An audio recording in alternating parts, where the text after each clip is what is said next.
মৃত্যুর আগেও পড়ে। ওয়াও, আয় হায় হায়। কবি বলছে, আমুররু আলাল মাকাবিরে কুল্লাহিনিন ওয়ালা আদরি আইয়ুল আরদে কবরি। প্রতিদিন আমি কবরস্থানের পাশ দিয়ে যাই, কিন্তু আমরা কেউ জানি না কোন জায়গায় আমরা শুয়ে যাব।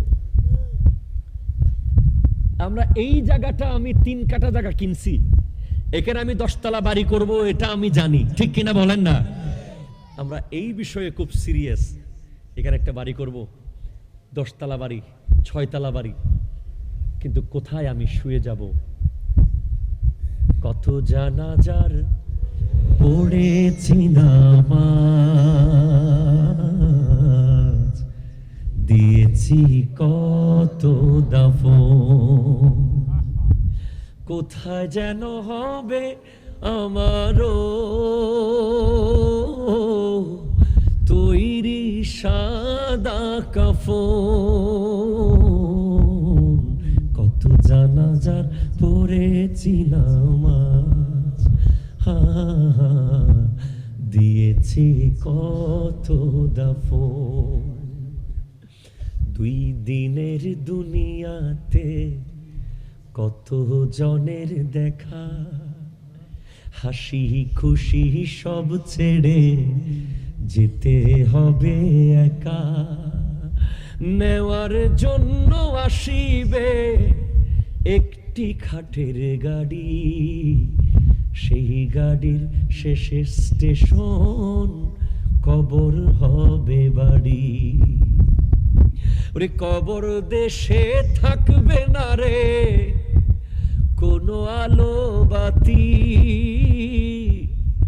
বাতি তোমায় নিতে হবে করিয়া সাথী। সেখানেতে নামাজ রোজা দরুদ সালাম নিয়ে যাও, সময় থাকতে মসজিদে যা।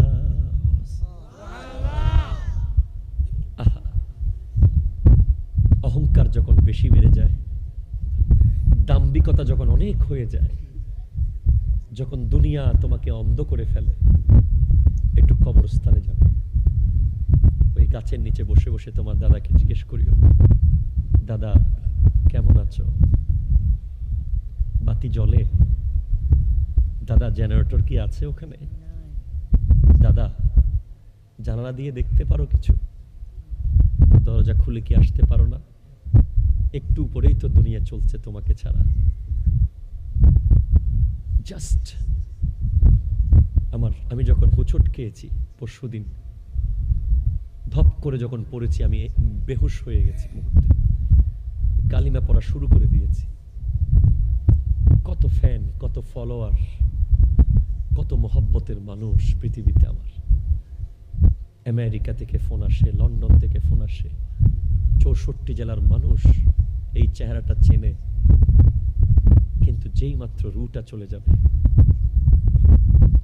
ফেসবুকের পাতায় কিছু ছবি আসবে, আমার স্মার্টফোনের মালিক আমি আর থাকবো না,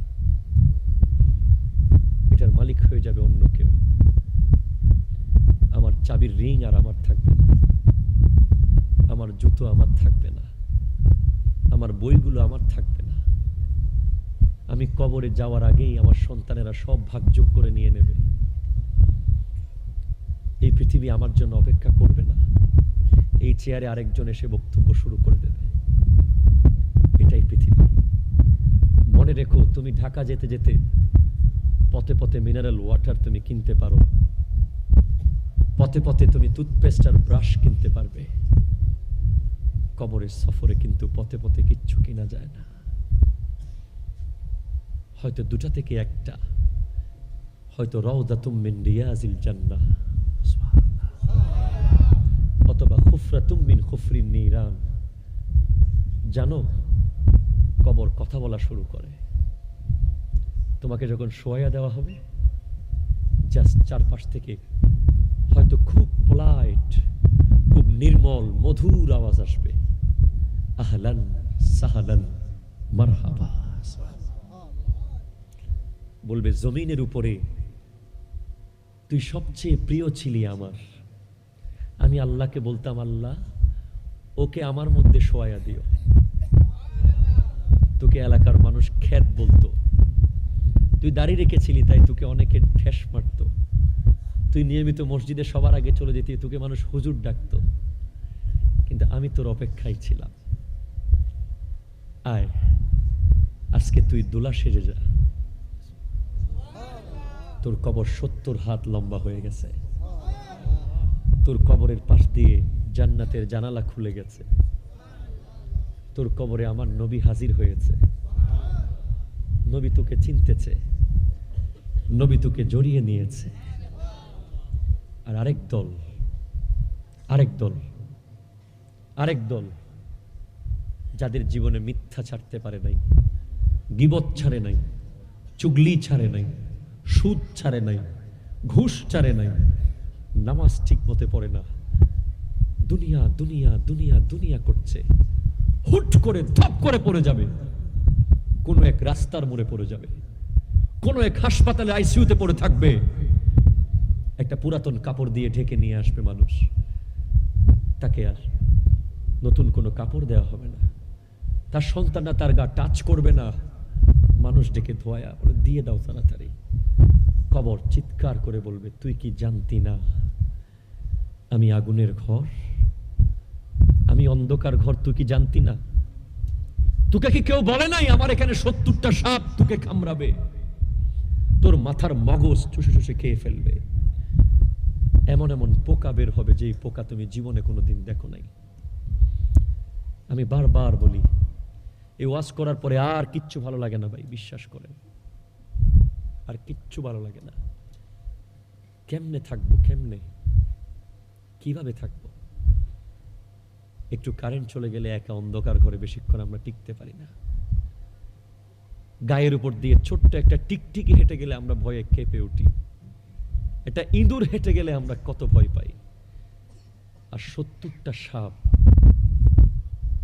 70 স্নেকস, এদের একটার বিষ যদি পৃথিবীতে আসে, এই পৃথিবীতে কোনো গাছপালা জন্মাবে না। আর এত ভয়ানক, হাদিসে পাকে এসছে, পেট দিয়ে ঢুকবে, মুখ দিয়ে বের হবে, মুখ দিয়ে ঢুকে লজ্জাস্থান দিয়ে বের হয়ে যাবে, গোটা গা খুবলিয়ে খুবলিয়ে শুধু খেতে থাকবে, কিচ্ছু রাখবে না, কিচ্ছু রাখবে না।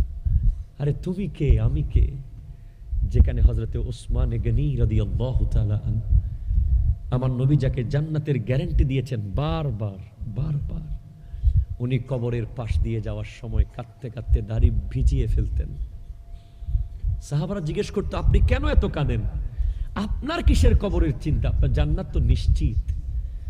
উনি বলেন, না, কবরের স্টেপ হচ্ছে প্রথম স্টেপ, প্রথম পরীক্ষা কবর। এখান থেকে যদি পার পাওয়া যায়, হাসর সহজ, পুলসিরাত সহজ, মিজান সহজ, জান্নাত সহজ। সেজন্য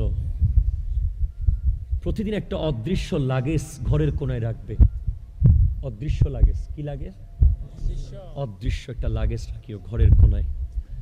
সারাদিন শেষ করে যখন রাত্রে ঘুমাতে যাবে, এই তো আজকে আমি লাগেজের ভিতরে ঢুকাচ্ছি 5 ওয়াক্ত নামাজ,